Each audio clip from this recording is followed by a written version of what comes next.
commandees. Wow, but according to our NBC News First Read team, there are 3 reasons why 2016 is not 2008.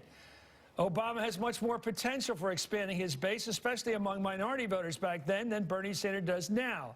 Sanders, a socialist, doesn't have the Democratic validators and allies that Obama had in 2008. Top surrogates like Ted Kennedy, Tim Kaine, or Claire McCaskill.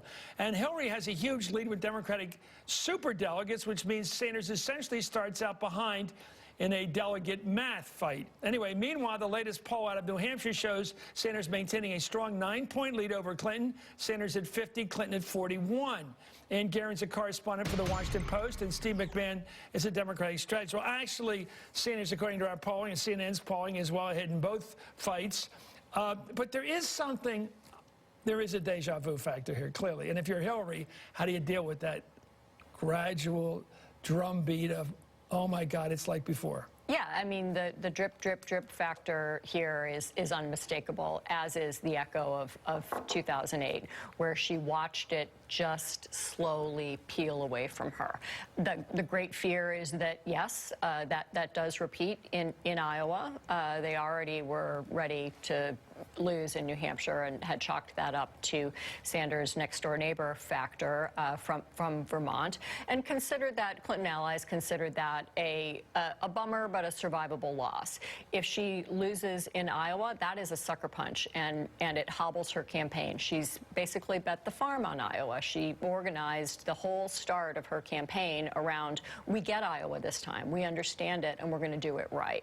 If she loses it, it raises a lot of questions about her as a candidate and the way she designed her campaign. Steve, in fairness to Secretary Clinton, 43% of Iowa caucus goers call themselves socialists. I mean, it's an unusually left group of people to the left group. I'm not saying they're lefties, but compared to the rest of the country, 43% of Americans are not socialists, or 43% of Democrats nationally are not socialists, that I believe. So that's absolutely true, and one of the things that undid Secretary Clinton 8 years ago is probably the thing that they're pinning their hopes on today, which is as you move from Iowa and New Hampshire, two very white states, to places that are more diverse, Bernie Sanders doesn't look like he's moving at all, really, among African-American voters, among Hispanic voters, and among the older voters that Hillary has such enormous strength among.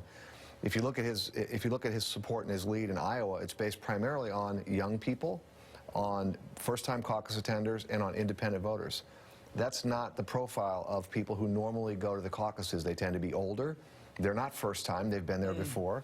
And so this is going to be a turnout battle. I think Bernie Sanders should be happy with his lead. The ad he's running in Iowa is fantastic.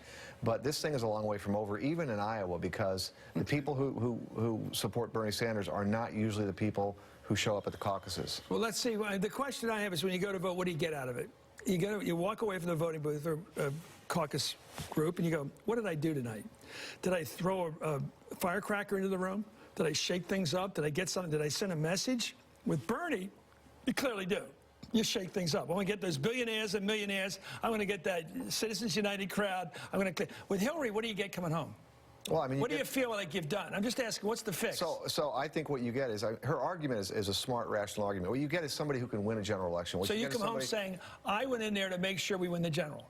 I think so. I mean, that's an argument that they're making, and obviously it's an important argument for Democrats, because otherwise everything Obama did... You know as much as I... Do people voting in primaries and caucuses think like that? Do they think November?